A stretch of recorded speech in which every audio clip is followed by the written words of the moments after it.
Olá pessoal da ST66, tudo bem? Tudo tranquilo aí, né? Então nós vamos retomar as aulas aqui. Essa aula é referente ao dia 2 de abril. Eu vou gravar vídeos pequenos, 15, 20 minutos. E essa aula é do dia 2 de abril, né? Essa semana eu possivelmente estarei gravando aí as aulas do dia 6 e do dia 9 também. Então fique atento no material didático, faça os exercícios, né? E a gente colocar a matéria em dia aí, né? A princípio aí, um abraço a todos aí, né? Então nós vamos falar agora sobre as causas do acidente de trabalho. Quais são as causas do trabalho? Como todos sabem, né, todo evento de acidente possui uma ou mais causas, né? É difícil de você determinar para um acidente uma causa só. Sempre vai ter uma causa, mais causas e mais consequências. A prevenção de acidentes consiste em eliminar as causas, né, desses acidentes e que evitem a nova ocorrência. Os acidentes de trabalho ele tem basicamente 4 causas básicas, né? O ato inseguro, né? A condição insegura, as falhas administrativas e o fator pessoal de insegurança. Então vamos começar pelo ato inseguro, que é uma das causas básicas do acidente de trabalho. O que é um ato inseguro? É todo procedimento do homem que contraria as normas de prevenção de acidente. São atitudes contrárias aos procedimentos e às normas de segurança que o homem assume ou podem ou não assumir. Pode não ser de forma deliberada, ele pode querer, ele pode não querer. Então o ato inseguro é uma condição inerente à situação humana.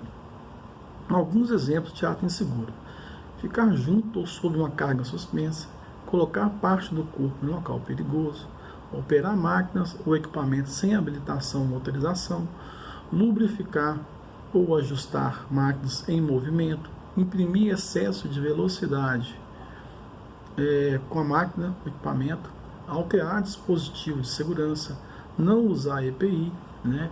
Deixar de seguir as orientações dos procedimentos de segurança, brincadeiras inconvenientes no local de trabalho.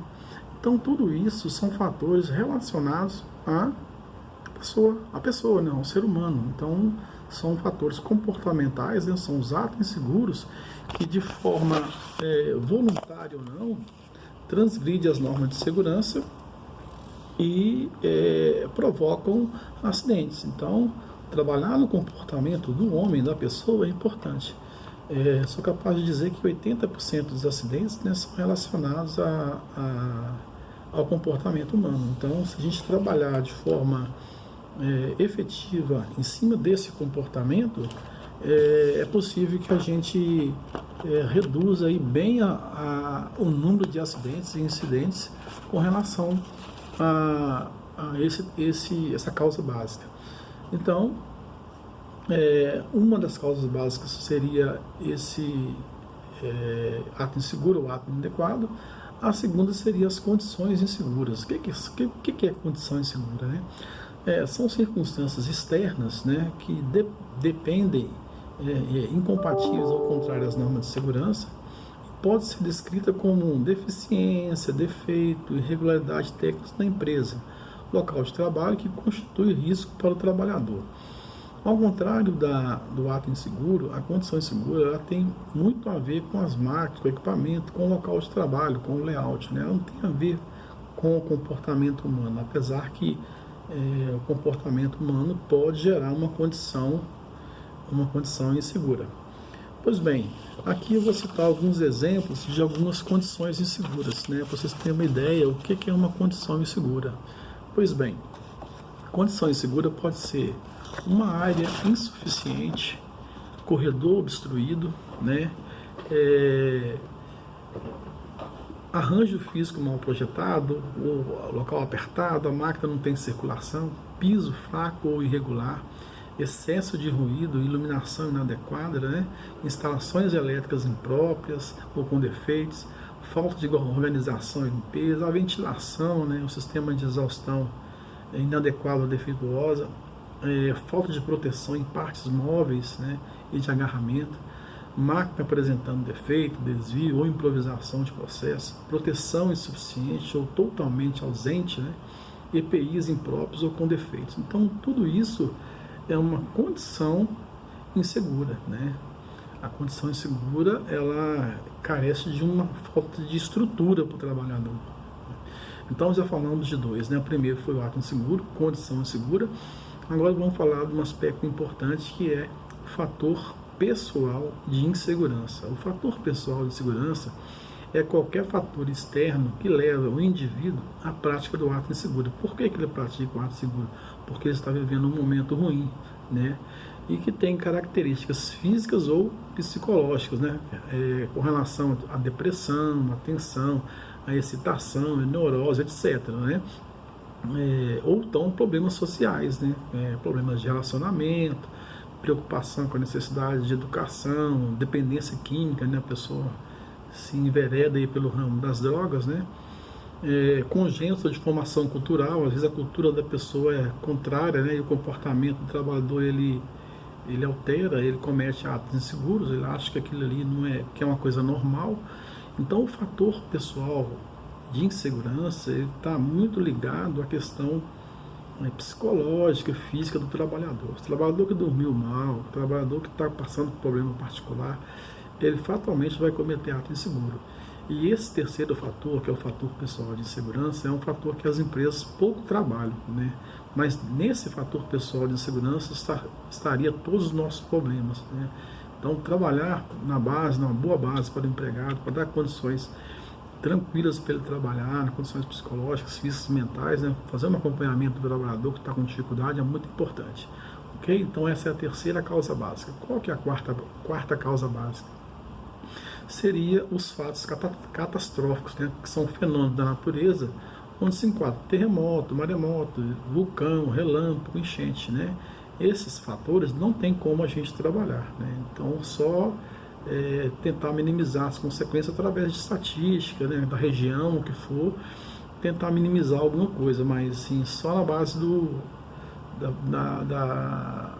uma correção que não depende muito das empresas, né? As empresas têm aí, né, os para-raios, né, o SPDA, tem muitos controles aí contra fatos catastróficos, né?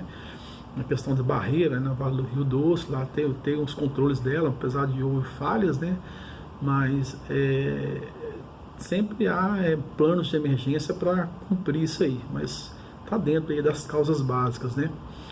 Ok? Então, nós passamos aí as 4 causas básicas: o ato inseguro, a condição insegura, o fator pessoal de insegurança e os fatos catastróficos, né?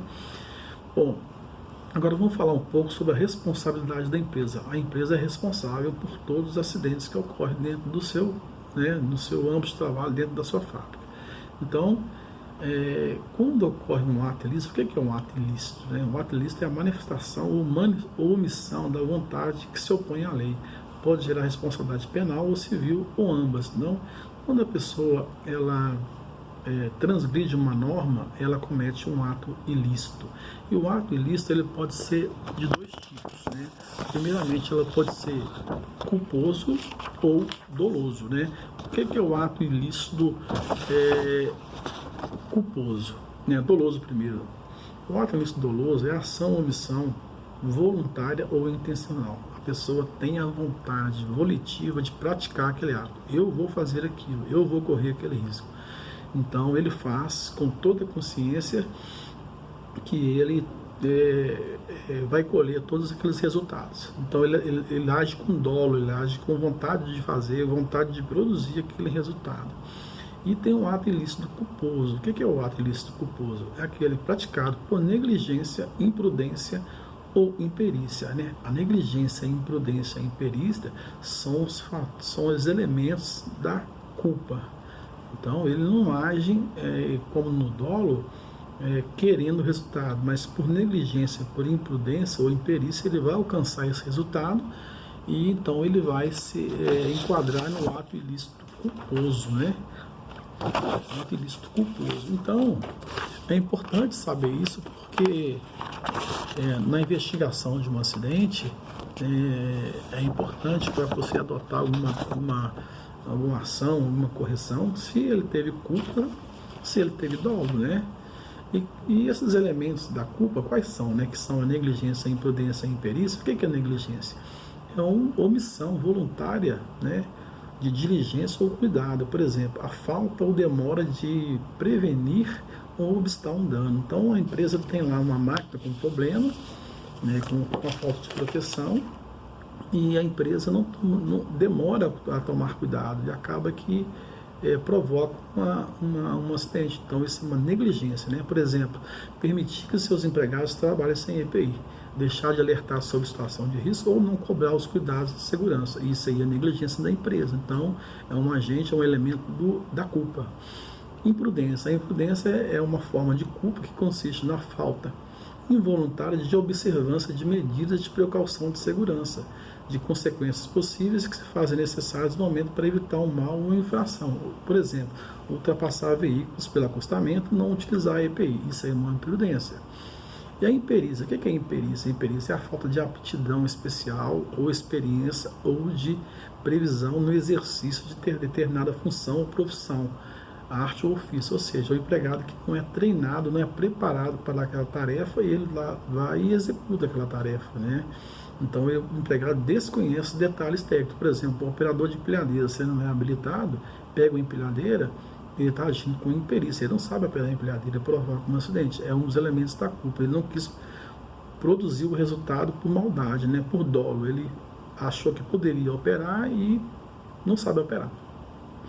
E a empresa ela pode agir em dois momentos de culpa. Uma culpa em eligendo, uma culpa em vigilando. O que é a culpa em eligendo? É a falta de cautela ou previdência na escolha da pessoa a quem confia a execução de um serviço. Então, se o empregador, a empresa, ele escolhe uma pessoa para executar um serviço, elege uma pessoa e ela não está preparada, a empresa age com culpa. Então, ela tem que escolher bem os empregados dela. E tem a culpa em vigilando, né, que é ocasionada pela falta de diligência, atenção e vigilância, fiscalização ou qualquer ato de segurança, ou seja, o dever da empresa tem de evitar o prejuízo. Por exemplo, a empresa de transporte que deixa o veículo sem freio, por exemplo. Então a empresa é obrigada a vigiar esse empregado, fazer uma gestão boa para que o caminhão, o veículo não opere sem freio, né? Então ela age com culpa em vigilância, ela tinha que vigiar, ela tinha que ter documentos que evidenciasse essa cautela, né? Então, com relação à culpa, uma coisa importante, a culpa exclusiva do empregador é relevante para se adotar por causa da teoria do risco social. Então, o que quer dizer isso? A empresa, qualquer acidente que acontecer, ela é culpada, porque ela que expôs o trabalhador ao risco. Então, se o trabalhador não agiu com dolo, só com culpa, né, que é a questão da imperícia, imprudência e negligência, de qualquer forma o empregador vai ter que indenizar, porque é a responsabilidade objetiva, né? Não precisa ser demonstrada a culpa do empregador ou da empresa se ocorreu um acidente, não precisa. A responsabilidade é objetiva, a empresa é obrigada a indenizar. Então nós fechamos aqui a questão dos elementos da culpa. Eu vou encerrar essa aula aqui agora. Leia o material didático, faça os exercícios que eu vou propor para vocês no final do módulo. Os exercícios devem ser entregues até o final do mês, todos os exercícios que eu postar lá no AVA. E no mais, um abraço a todos aí.